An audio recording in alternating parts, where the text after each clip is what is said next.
I found this article by David Goldstein on Levinas. The title is Emmanuel Levinas and the Ontology of Eating. And so I wrote this short essay while in the midst of a discussion on Levinas about some other things. So let's try to talk about it today. I think, if I remember it correctly, I had written it a little after I've read Levinas's On Escape, and I was reflecting on escape as an inspiration or a framework for a philosophy of technology question. But somehow some part of the discussion on Levinas went towards the direction of this article. And so I wrote this thing titled Metaphysical Hunger. It goes like this. The abundance of limitless eating has made it easier to see beyond the aforementioned second Platonic idea. It might be good to read the article, the Goldstein article, beforehand. I continue. Perhaps there is a relation between eating and the pursuit of truth, after all. If we find ourselves constantly tempted by the potential of eating beyond need. Excessive digestive fullness, I reckon, has now even escaped Levinas's ideas of nausea, quite ironically as Goldstein quotes from Levinas's On Escape. We have conditioned ourselves to numb even that biological hyper-awareness of our own innards. We might feel the discomfort of the overfilled stomach or the pain of heartburn that comes with it, but the sensation of disgust has lost its meaning as we ask, instead, whether we had made our money's worth in our gluttony. Let me read the quotation from Goldstein that I put in at the start of the essay before I continue. He writes in page 35, "It is from Plato that we inherit two basic lines of thinking about the body, which I will oversimplify here for the sake of argument. The first is that philosophy consists in the pursuit of truth, which is attained through thinking and analogous to erotic desire.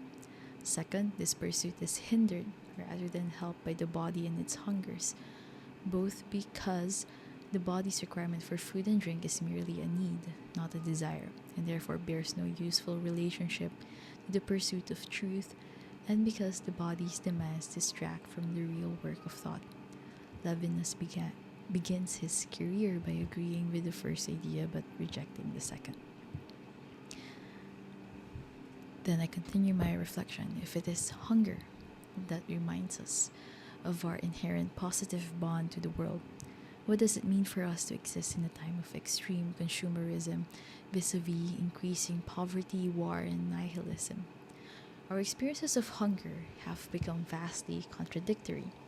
While one bloats with decadent gold-lined gastronomical wonders, another makes do with the consequences of microplastics that seep into what little they can eat from the production lines that enslave them in the day. It is not even the case that these two images are from one side of the globe and far from the other. Likely they are in the same so-called nation, with the same predatory institutions that feeds one's vain food restrictions so that they may consume something else instead, perhaps, and keeps the overtired malnourished. The world itself is what looks to be without grounding. Furthermore, we have now been embedded with a different kind of hunger. The world is no longer merely physical. We have since created a new reality, the digital, tangible, through the mediums of technology that had penetrated the very atmosphere. The chronically online is a new kind of hunger, as insatiable as greed and gluttony. On the surface, the phenomena of doom scrolling and internet addictions may seem to be as useless compared to the pursuit of truth as is hunger to Plato's line of thinking. Yet there are the faint whispers of ethics in relation to our technological use and dependence. Levinas's ontology of eating may remind us to ask about the underlying metaphysics in these concerns of the ethical. Let us go back to the experience of food. It is a matter of interest how the sensation of fullness occurs. In the middle of a good meal, or an expensive buffet perhaps, the sensation might escape us until it is too late. 1 minute we still have the gusto for another plate, and not even another minute later we are met with something probably akin to nausea. There is then the sudden tension in the stomach that is barely keeping in all the food consumed and more. At times in this state, we may begin to wonder whether we had started eating in the first place. Wonder how we had started eating in the first place. Food nowadays has developed to maintain their allure despite such a sensation.